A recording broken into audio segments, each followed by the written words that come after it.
Hi, Melissa. Thanks for joining us today. Hi, thanks for having me. Yep, of course.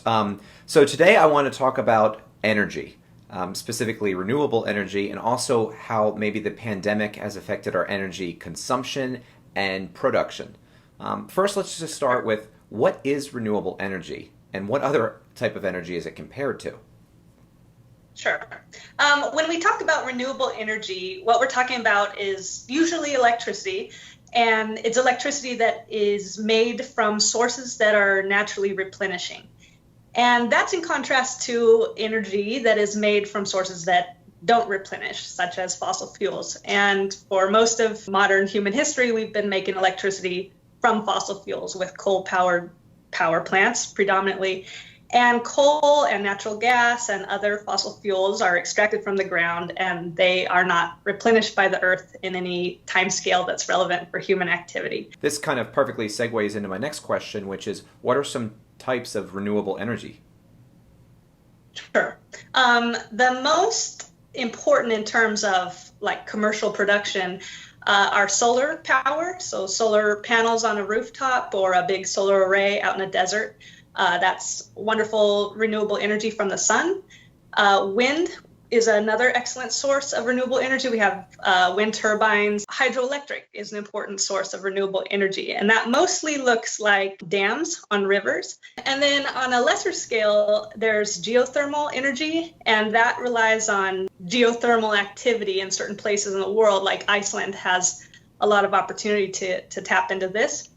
And then, as I mentioned, the biofuels, which can be made from, often they're made from corn or from sugarcane. And there's also some emerging technology that uses algae to make plant-based fuels for vehicles mostly, but there's other applications as well. My next question is about the pandemic that we're currently in. How has the pandemic affected our energy consumption and production? The first thing that comes to mind for me is that we're traveling less, so we're probably using less gas, right?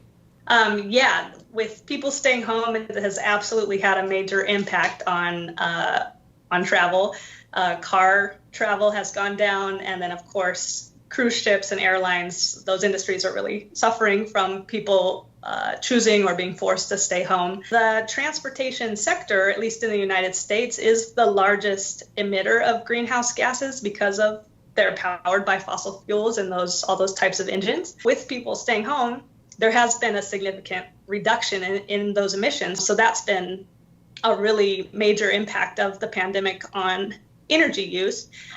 Also, though, there's been a major impact on electricity consumption with businesses shuttered and factories closed, and people are in their homes, and the demand for electricity has also dropped. In some places, as much as 30%, the demand for electricity has dropped. That's been another really important change in the emissions because the electricity generation in the United States is the second largest emitter of greenhouse gases. So with a decline in transportation and a decline in electricity, the projection is probably will be 11% lower in our greenhouse gas emissions this year than a normal year.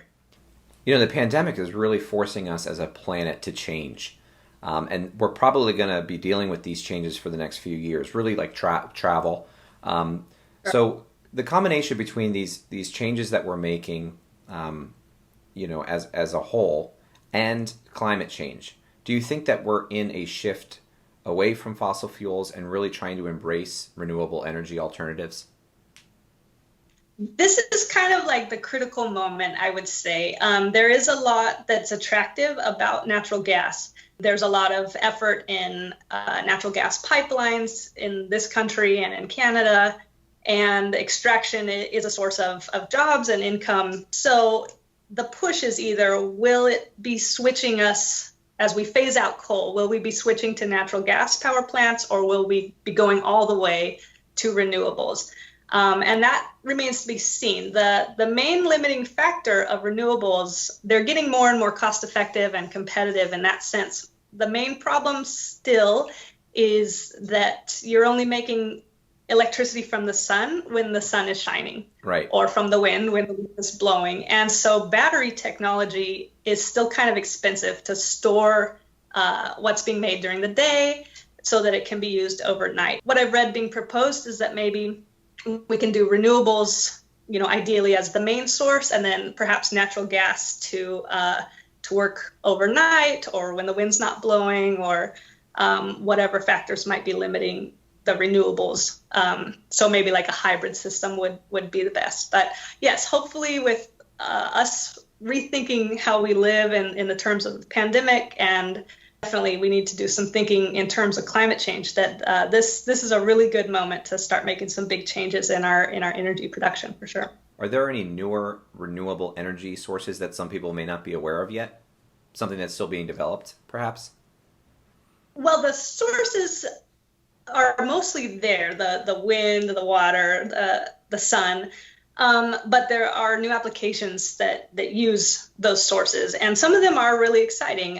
In 2015, a manned plane circumnavigated the globe using only solar power. Its wings were just solar arrays, and that's really promising because there's not a lot of great innovations in transportation using renewable energies yet. Hopefully, sometime we can make planes a bit greener by at least supplementing some of their energy needs with solar or something like that.